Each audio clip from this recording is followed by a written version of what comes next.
Astrology एक divine या दैवी विद्या है।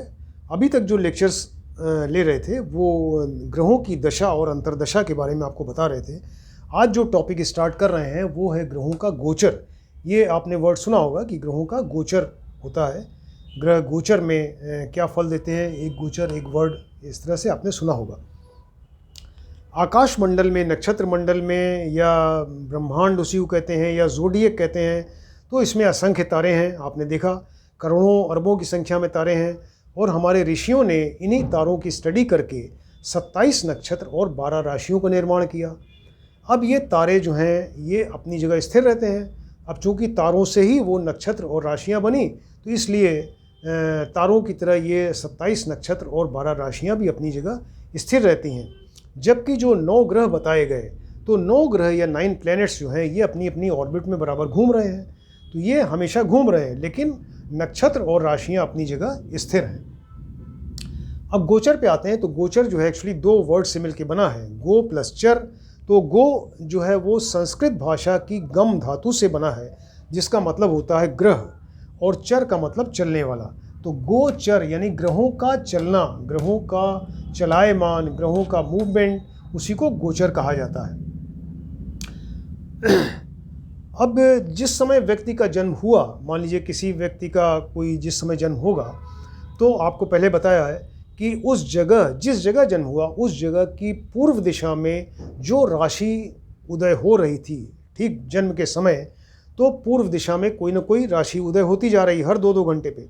तो उस पर्टिकुलर टाइम पे जो ग्रह जो राशि उदय हो रही थी, तो उस जगह के ईस्ट हॉरिजन ने उस राशि को जिस पॉइंट पे काटा, तो वो पॉइंट जो है वो लग्न बनता है, लग्न या फर्स्ट हाउस या असेंडेंट।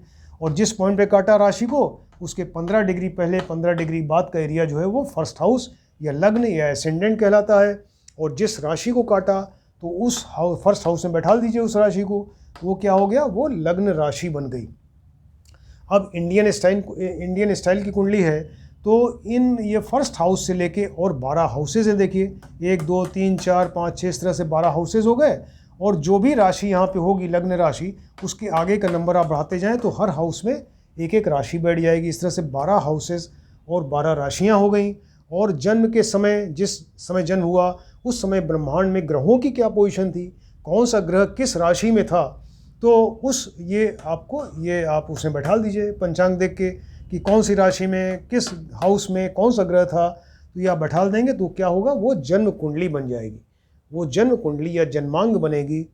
और ये कुंडली जो है वो परमानेंट कहलाती है, स्थिर होती है। देखिए जन्म कुंडली स्थिर होती है यानी परमानेंट। व्यक्ति के जन्म से लेके और मृत्यु तक जो है वो उसकी जन्म कुंडली जो है वो वही रहेगी, स्थिर रहेगी। यानी वो व्यक्ति अपना प्रारब्ध लेके ये आया है इस कुंडली को लेके, और इसी पे उसकी तमाम घटनाएं घटेंगी। क्लियर। अब मान लीजिए कि व्यक्ति की क्या जीवन स्टार्ट हुआ, व्यक्ति का जन्म हुआ, उसकी मृत्यु के बीच में तमाम घटनाएं घटेंगी। अब किसी घटना के बारे में आपको देखना है, तो उस घटना के समय जो कुंडली आप बनाएंगे उसका नाम है गोचर कुंडली। क्लियर। जिस घटना के समय की आप स्टडी करना चाहते हैं, ये घटना घट रही है या घटी, तो उसकी स्टडी करने के लिए जो कुंडली बनेगी उसका नाम है गोचर की कुंडली। अब ये गोचर की कुंडली कैसे बनाएंगे, तो गोचर की कुंडली जो है, तो जन्मांग या जन्म कुंडली में जो लग्न राशि है, लग्न राशि है, और जो राशियां हैं वो उसी तरह रहेंगी। सिर्फ उस समय, उस घटना के समय जो ग्रहों की पोजीशन है, जिस राशि में जो ग्रह बैठे हैं, जिस हाउस में हैं, तो पहले जन्म कुंडली वाले ग्रहों को हटाकर उन ग्रहों को बैठा दीजिए, है ना। जन्म कुंडली में जो लग्न राशि ये सब वही रहेंगे। सिर्फ जो लग्न उस समय जो ग्रहों की पोजीशन है घटना के समय, तो पहले के ग्रहों को हटाकर उन ग्रहों को अब बैठा दीजिए कि इस पर्टिकुलर मोमेंट में मान लीजिए घटना घट रही है, तो इस समय अब वो ग्रहों की क्या पोजीशन है, किस राशि में कौन सा ग्रह है, उसको बैठा देंगे तो वो क्या हो जाएगी, वो गोचर की कुंडली बन जाएगी।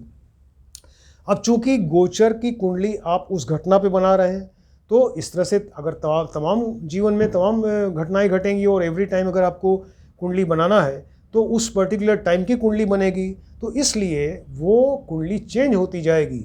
इसलिए गोचर की कुंडली अस्थिर यानी वो चेंज होती जा रही है। जबकि जन्म कुंडली स्थिर परमानेंट है और गोचर की कुंडली जो है अस्थिर, यानी वो चेंज होती जा रही है। अब चीज़ ये हुई कि पहले ऋषियों ने बताया था और आपस में विरोधाभास था उसमें, या अभी भी है कि कुछ लोग कहते हैं चंद्र राशि से फल बताना चाहिए गोचर का, कुछ लोग बोलते हैं लग्न राशि से फल बताना चाहिए। यानी गोचर कुंडली जो है आप जो बना रहे हैं वो यहाँ लग्न जो पहले था जन्म कुंडली में उसी को रहने दीजिए। कुछ लोग बोलते हैं यहाँ चंद्रमा जिस राशि में था वो यहाँ रख के और तब आप ग्रहों की पोजीशन बैठा लिए, उससे फल बताएंगे तो वो चंद्र राशि से फल होगा। तो चंद्र राशि का मतलब होता है कि जन्म कुंडली में चंद्रमा जहाँ बैठा था, मान लीजिए कि चंद्रमा यहाँ बैठा था 4 नंबर राशि में, तो उसकी जन्म राशि क्या हुई, ये वाली राशि यानी कर्क राशि हो गई। 4 नंबर माने कर्क राशि। और लग्न राशि मेष राशि अगर इस कुंडली को देखें तो लेकिन ये प्रैक्टिकली देखा गया कि जो फल गोचर का बताते हैं वो लग्न राशि से ज़्यादा सही बैठता है, ज़्यादा सटीक होता है और बजाय चंद्र राशि के। इसका रीज़न एक ये भी है कि देखिए लग्न जो है हमेशा 2-2 घंटे पे चेंज होती जा रही है, क्योंकि पूर्व दिशा में 24 घंटे में 12 राशियाँ, तो हर 2-2 घंटे पे एक राशि उदय होती जा रही है। तो लग्न जो है हर 2 घंटे पे चेंज हो रही है। लेकिन चंद्रमा की जो राशि है वो 2.25 दिन तक एक राशि बनी रहती है क्योंकि चंद्रमा जो है एक राशि में 2.25 दिन तक रहता है।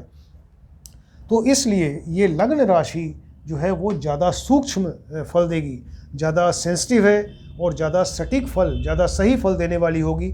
इसलिए हम लोग इसी को फॉलो करते हैं और लग्न राशि से ही गोचर का फल बताते हैं। लेकिन अगर मान लीजिए कि कुंडली में चंद्रमा बहुत स्ट्रांग है और बहुत बढ़िया फल देने वाला है तो इससे भी देखना चाहिए। लेकिन ज़्यादातर प्रैक्टिकली जो है वो लग्न राशि से ही गोचर का फल देखा जाता है। अब ये देखते हैं कि जो गोचर के ग्रह हैं वो एक एक राशि में कितने समय तक रहते हैं। तो सूर्य जो है वो एक राशि में 1 महीने तक रहता है, एक महीने बाद सूर्य संक्रांति होती रहती है। और चंद्रमा 2.25 दिन तक एक राशि में रहते हैं। मंगल 45 डेज तक रहते हैं एक राशि में। अगर कभी वक्री होंगे तो उनका ड्यूरेशन थोड़ा बढ़ जाता है। बुध जो एक अप्रॉक्सीमेट 28 दिन रहते हैं, अगर कभी वक्री होंगे तो थोड़ा ज़्यादा होंगे।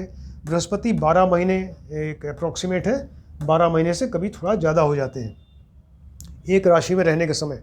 शुक्र जो है वो 24 दिन एक राशि में रहते हैं, लेकिन अगर वक्री होंगे तो वो कभी कभी 24 दिन से थोड़ा ज़्यादा हो जाएंगे। शनि को देखिए तो शनि जो है एक राशि में 2.5 साल तक रहते हैं। इनका मैक्सिमम पीरियड शनि का है, यानी एक राशि को 2.25 दिन में कवर करते हैं। एक राशि में जब इंटर करेंगे तो 2.25 साल तक रहेंगे। राहु और केतु 1.5 वर्ष तक एक राशि में रहते हैं। तो इसलिए अगर आपको फल बताना है, गोचर का फल बताना है, मान लीजिए 1 वर्ष का फल बताना है, तो 1 वर्ष के फल बताने के लिए हम लोग शनि की स्टडी करते हैं, यानी शनि का गोचर देखेंगे, बृहस्पति का गोचर देखेंगे और राहु और केतु का गोचर देखेंगे जो कि 1 वर्ष से ज़्यादा हैं। तो बृहस्पति 12 महीने या 12 महीने से थोड़ा ज़्यादा, शनि 2.5 वर्ष और राहु केतु 1.5 वर्ष। इसलिए 1 वर्ष का अगर फल बताना हो गोचर का तो आपको शनि, बृहस्पति, राहु और केतु का गोचर देखना होगा। अगर 1 महीने का फल बताना है तब सूर्य का गोचर देखिए, सूर्य का गोचर देखेंगे वो किस राशि में किस भाव में है। और अगर प्रतिदिन 1-1 दिन का अगर आपको गोचर बताना है उसके लिए चंद्रमा की स्टडी करते हैं, चंद्रमा का गोचर देखते हैं, क्योंकि चंद्रमा एक राशि में 2.25 दिन तक रहते हैं। क्लियर, इस तरीके से आपको गोचर के बारे में बताया। और एक चीज़ और कि जन्म कुंडली में ग्रह जो जिस तरीके का होगा तो गोचर में भी वही फल देगा।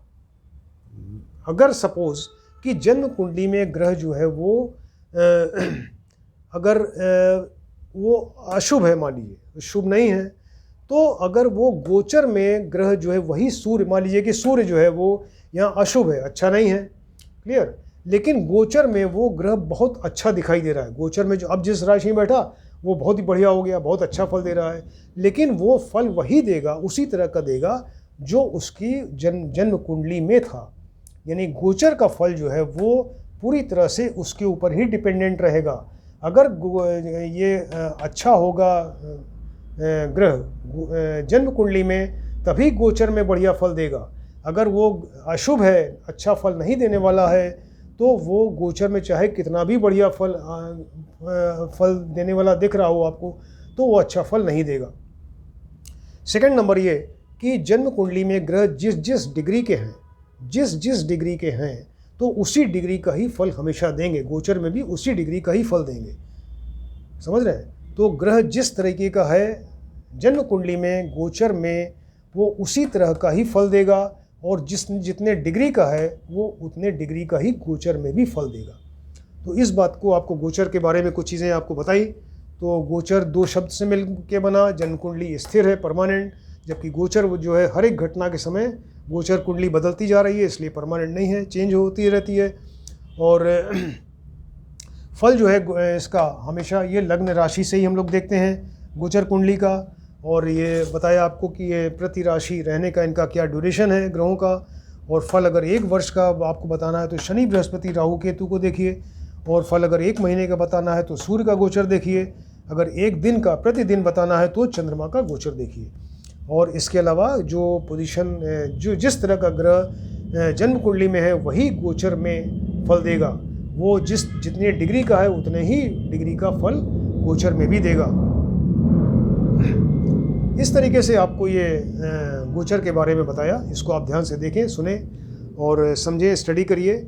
और जिसने अभी तक सब्सक्राइब नहीं किया है तो काइंडली इसको सब्सक्राइब करें, जिससे कि आपको ये लेक्चर्स एक के बाद एक कंटिन्यूएशन मिलते जाएं और आपको आसानी से ये चीज़ें समझ में आती जाएं। Thank you.